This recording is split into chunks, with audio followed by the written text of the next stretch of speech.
बिस्मिल्लाहिर्रहमानिर्रहीम। अस्सलाम वालेकुम। उम्मीद है आप तमाम स्टूडेंट खैरियत से होंगे। अल्लाह पाक आपको खैरियत से रखे और इम्तहानात में अच्छे मार्क्स से कामयाब करे।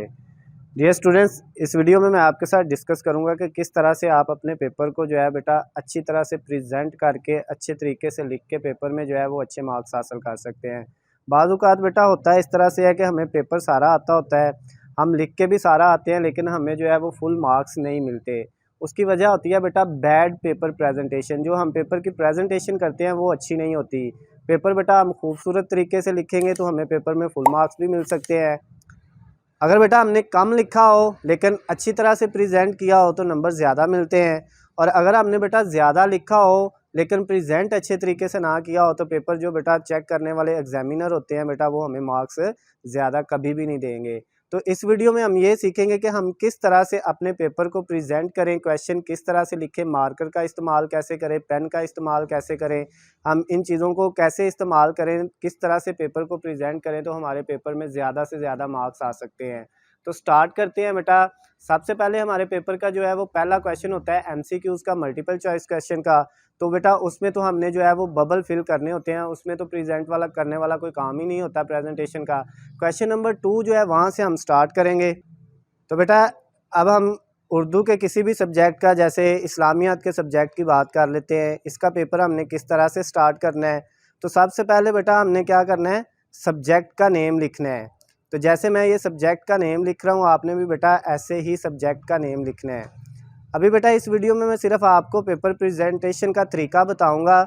इसके अलावा अगर आप लोगों को ये चाहिए कि किस तरह से बेटा हम इस मार्कर को यूज़ करते हैं, इसके बारे में डिटेल वीडियो भी मैं बना दूंगा, आपने मुझे कमेंट्स में बता देना है। तो सबसे पहले बेटा हमने जो है अपने सब्जेक्ट का नेम लिखना है। क्वेश्चन नंबर 2 को स्टार्ट करने से पहले, मुख्तसर सवालात को स्टार्ट करने से पहले हमने अपने जो है वो सब्जेक्ट का नेम लिखना है। और उसके बाद बेटा हमने क्या कर लेना है, उसकी खूबसूरती के लिए उसकी दोनों साइडों पे जो है वो ब्रैकेट्स लगा लेनी है। और उसके बाद बेटा आपने पहले 2 सर्कल लगाने हैं छोटे छोटे, फिर आपने एक सर्कल लगाना है और उसके साथ बेटा आपने जो है वो एक कर्व लाइन लगा देनी है। तो ये बेटा इस तरह से आपका जो है ये थोड़ा खूबसूरत नज़र आने लग जाएगा। उसके बाद नेक्स्ट काम हमने क्या करना है, हमने बेटा क्योंकि जो क्वेश्चन नंबर 2 से स्टार्ट होता है पेपर, ये इंशाइया हिस्सा होता है, हम बेटा यहाँ पे लिखेंगे इंशाइया तर्ज़े अमल। तो अब ये हम लिखते हैं, किस तरह से लिखना है ये मैं लिख रहा हूँ, आपने बेटा इसी तरह से ही लिखना है पेपर के अंदर जिस तरह से मैं लिख रहा हूँ। बेटा अगर आपकी राइटिंग ठीक नहीं भी होगी तो आप इस तरह से पेपर को प्रेजेंट करने की कोशिश करेंगे तो वो दिखने में साफ़ नज़र आएगा, तो इंशाल्लाह आपके पेपर में अच्छे मार्क्स आ जाएंगे। तो इस तरह से आपने इंशाइया तर्ज़ अमल लिखने के बाद दोनों साइड पे ब्रैकेट्स, और उसके बाद बेटा फिर उसी तरह से 2 सर्कल, एक सर्कल फूल टाइप, और आपने साथ जो है वो कर्व लाइन लगा देनी है।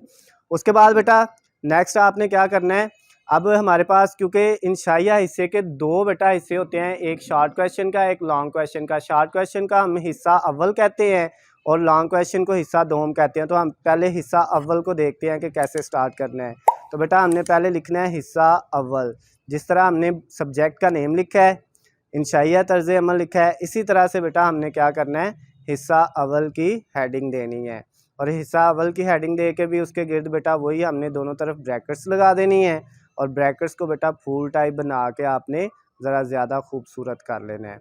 तो ये बेटा हमारे पास स्टार्ट हो जाएगा। उसके बाद अब हम अपना सवाल लिखेंगे, जो उनसा हमने सवाल करना है, पेपर का दूसरा सवाल करना है, इंशाइया का तीसरा करना है, चौथा करना है। तो हम नॉर्मली दूसरे सवाल से शुरू करते हैं। तो हम लिखेंगे सवाल नंबर 2। तो वो बेटा आप जो है वो सेंटर में लिखेंगे। सवाल नंबर 2 भी कहाँ पे लिखेंगे, सेंटर में। सवाल नंबर 3 होगा वो भी आपने सेंटर में लिखना है। ये जितना काम है बेटा आपने लेफ़्ट और राइट जो हाशिया लगा होगा उसकी दोनों साइड से एक जितनी जगह छोड़नी है बेटा। ये जितना काम अभी तक हमने किया है, सब्जेक्ट का नेम, इंशाइया हिस्सा, हिस्सा अव्वल, सवाल नंबर, ये बेटा सारा दोनों साइड से एक जितनी जगह छोड़ के बेटा आपने इसको करना है। तो ये हमने सवाल नंबर 2 लिख लिया। अब सवाल नंबर 2 के अंदर बेटा हमारे पास जो है हमने 6 क्वेश्चन पोज करने होते हैं, इसके 6 जुज़ होते हैं। तो अब हम सबसे पहले जोन सा जुज़ करना है, अगर पहले वाला करना है तो हम लिखेंगे जुज़ 1, अगर दूसरा करना है तो हम लिखेंगे जुज़ 2, या बेटा हम उससे पहले इसको मज़ीद खूबसूरत बनाने के लिए लेफ़्ट साइड से स्टार्ट करेंगे। क्या बेटा, मुख्तसर सवालात के जवाबात दें। तो हम यहाँ पे लिखेंगे मुख्तसर सवालात के जवाबात। तो जैसे बेटा मैं यहाँ पे लिख रहा हूँ, आपने भी ऐसे ही लिखना है मुख्तसर सवालात के जवाबात। क्योंकि बेटा मैं खुद पेपर चेक करता हूँ, तो जब हम पेपर चेक करते हैं तो जो फर्स्ट इम्प्रेशन होता है ना, जो पहले पेज पे आपके पास जो पेपर जिस तरह की उसकी लुक नज़र आ रही होती है बेटा, हम सारा पेपर उसी को ज़हन में रख के चेक करते हैं। अगर पहला इंप्रेशन आपके पेपर का ठीक है तो फिर बेटा आपके पेपर में जो है नंबर आने के चांसेस बढ़ जाते हैं। तो इस तरह से आपने सबसे पहले क्या लिख लेना है, मुख्तसर सवालात के जवाबात।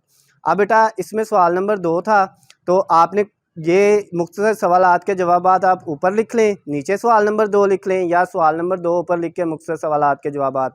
अब सवाल नंबर 2 का हमने जोन सा जुज़ करना है, सपोज़ हम उसका पहला जुज़ करना चाह रहे हैं, तो हम इसको भी सेंटर में लिखेंगे। तो अब हम सिर्फ जुज़ का नाम लिखेंगे, यानी हम जो है पहला जुज़ लिखेंगे, उसको भी ब्रैकेट डालेंगे। उसी तरह से बेटा हम इसको फुल टाइप यानी कि 2 सर्कल लगा के 1 लगाना है, तो फिर बेटा आपके पास साथ एक लाइन लगानी है, तो ये आपका जुज़ नंबर 1।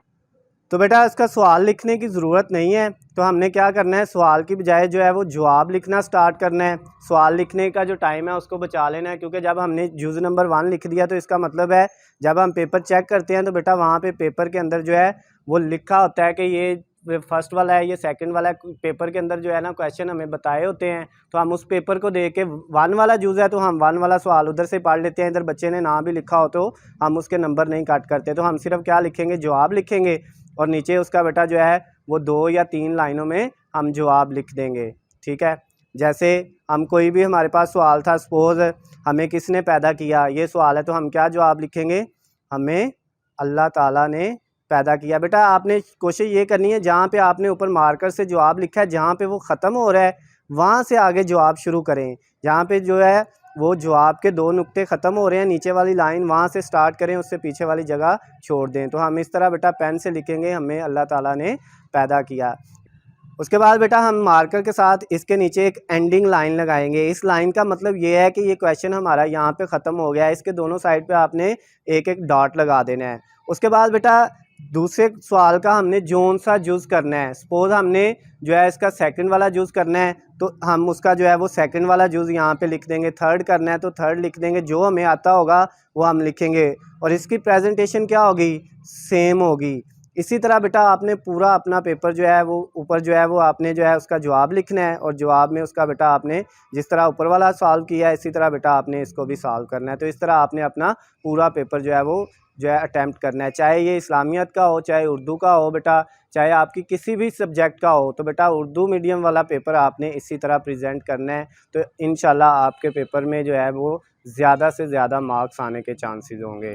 वीडियो पसंद आई हो तो इसको ज़्यादा से ज़्यादा लाइक करना है, जितने दोस्तों के साथ हो सके शेयर करना है, और चैनल को सब्सक्राइब कर लेना है, बेल आइकन के बटन को प्रेस कर लेना, ताकि आपको हमारी आने वाली तमाम नई गेस्ट पेपर्स और पेपर पेयरिंग स्कीम्स की वीडियो अपडेट बआसानी मिल सके। अल्लाह हाफिज़, खुश रहें।